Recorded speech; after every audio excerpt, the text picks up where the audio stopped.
जय श्रीमन नारायण। ए पर जे टिप्पणी हम करे जा रहल बा रामा अनुजदास श्रीमान गट्टू वेणुगोपाल स्वामी जी के द्वारा दिहल गयल बा। अध्याय 8 अक्षर परब्रह्म योग श्लोक 17। सहस्रयुग पर्यन्तम् अहर्यत् ब्रह्मणो विदुः रात्रिं युगसहस्रान्ताम् तेहोरात्र विदो जनाः। ओम। गीताचार्य श्री कृष्ण परमात्मा अर्जुन समेत हमनी सबके अक्षर पर ब्रह्म योग सिखा रहल बानी। परमात्मा कहत बाड़न की अर्जुन चतुर्मुख चार मुख वाले ब्रह्मा के एक दिन के मतलब होला कि 1000 महायुग बीत गए बा। चतुर्मुख चार मुख वाले ब्रह्मा खातिर एक रात के मतलब होला कि 1000 महायुग बीत गए बा। ई बात के जान सकेला? प्रबुद्ध लोग जे जानत बा कि हम अपनी मर्जी से दिन रात के समय तय कहले बानी। ऊ लोग चार मुख ब्रह्मा के दिन रात के समय के बारे में जानत हुई।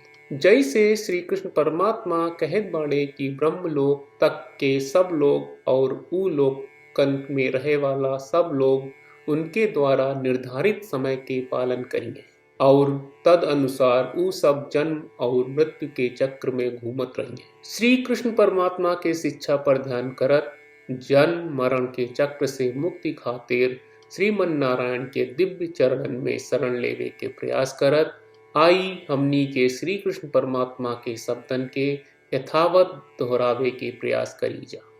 सहस्रयुग पर्यन्तम् अहर्यत् ब्रह्मणो विदुः रात्रिं युगसहस्रान्तां तेहोरात्रविदो जनाः। श्रीमद् भगवत गीता का पूरा सार श्री कृष्ण परमात्मा ने अध्याय 18 के श्लोक 65 से 70 में 8 काम करे खातिर दिले बाड़े। श्री कृष्ण कहले हम ओ लोगन से प्रेम करनी जो लोग इन 8 बातन के मान तारे। हम ओ भक्तन के हर तरह से रक्षा करब। श्री कृष्ण परमात्मा के द्वारा बोलल गईल संपूर्ण भगवत गीता सुनला के बाद अर्जुन कहले करिष्ये वचनम त्वा, जेके मतलब बा कृष्ण मैं वही करब जौन आप कही। यही कारण बा श्री कृष्ण अर्जुन के हर तरह के सफलता आ विजय प्रदान करेले। आई परमात्मा के आपन व्रत देई कि हमनी के ये 8 गौ कर्म के पालन करी जा। ई वचन परमात्मा के देवे से बड़न कौनो पूजा तपस्या यज्ञ नहीं। हम 8 प्रण कहब जौन हमनी के करे के चाहिए। आप सब कृपया इन्हन के आपन दिमाग और दिल में सोची। श्री कृष्ण के आपन वचन देवे के ई तरीका में हमनी सबकी कल्पना करे के चाहिए कि श्री कृष्ण का चेहरा खुशी से चमकत बा और खुशी के एहसास करत बा। जय श्रीमन नारायण। यहाँ हमनी के 8 वादा बा। हमनी के पहला वादा, हे श्रीमन नारायण आपका निर्देश के मुताबिक हम हमेशा तोहार ध्यान करब और तोहार बारे में सोचब। हमनी के दूसर वादा, हे श्रीमन नारायण आपका सलाह का अनुसार हम हमेशा आपका भक्त रहब।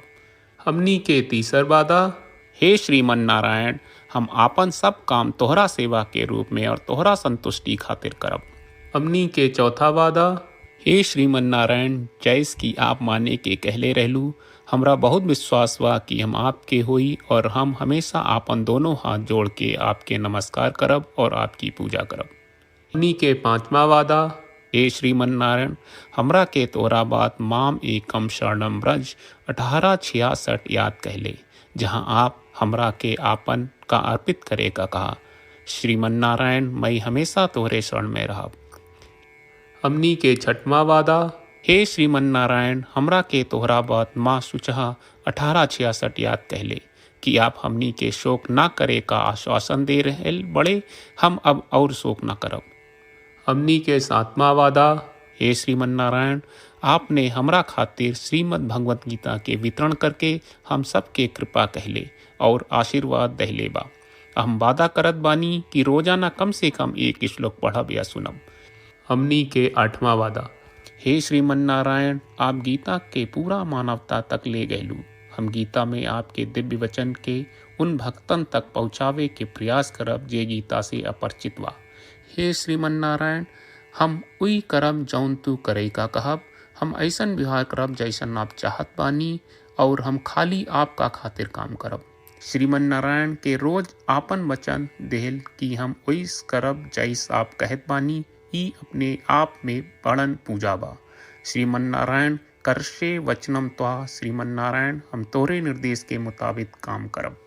सर्वम श्री कृष्ण अर्पणम अस्तु। जय श्रीमन नारायण। सहस्रयुग पर्यन्तम् अहर्यत् ब्रह्मणो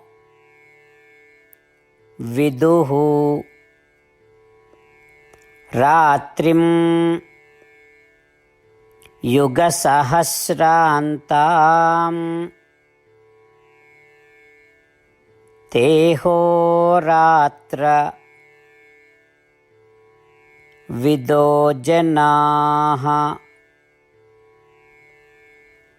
ॐ सहस्रयुगपर्यन्तम् अहर्यद्ब्रह्मणो विदुः रात्रिं युगसहस्रान्तां तेहोरात्रविदो जनाः। जय श्रीमन नारायण। सब भक्त लोगों से विशेष अनुरोध बा, जीवन में हर चीज में हमनी के तत्कालिक और प्रभावशाली परिणाम की अपेक्षा रहेला। एकरा खातिर आइए रोजाना 1 मिनट के समय निकालल जाए और नारायण आश्रम पढ़ल जाए। नारायण आश्रम प्राप्त करे खातिर नारायण आश्रम वेबसाइट पर जाई जो www.narayanashram.org है और पंजीकरण में आपन नाम और ईमेल दर्ज करी। आपके द्वारा प्रदान कईल गई ईमेल पर आपका एक नारायण आश्रम PDF प्राप्त हुई। PDF में एक रामायण श्लोक, एक गीता श्लोक और एक विष्णु नामम बा। ये तीनों के मिल के नारायण आश्रम कहल जाला। हर व्यक्ति के ये श्लोक के अलग अलग संयोजन मिलेला। जब हर कोई 24,000 भक्तन के साथ रोजाना आपन नारायण आश्रम पढ़त आ सुनत बा ता हर दिन संपूर्ण रामायण का 1 दौर, श्रीमद् भगवत गीता पारायण के 33 दौर और श्री विष्णु सहस्त्रनाम स्तोत्र पारायण के 24 दौर प्रतिदिन पूरा होएला। ई एक बहुत ही उल्लेखनीय और विलक्षण परिणाम बा जौन हर एक दिन ऐसकरे से निकलेला। ई कारण बा कि आप और आपके परिवार के सदस्य तुरते जाके आपन नारायण आश्रम प्राप्त करी। जय श्रीमन नारायण।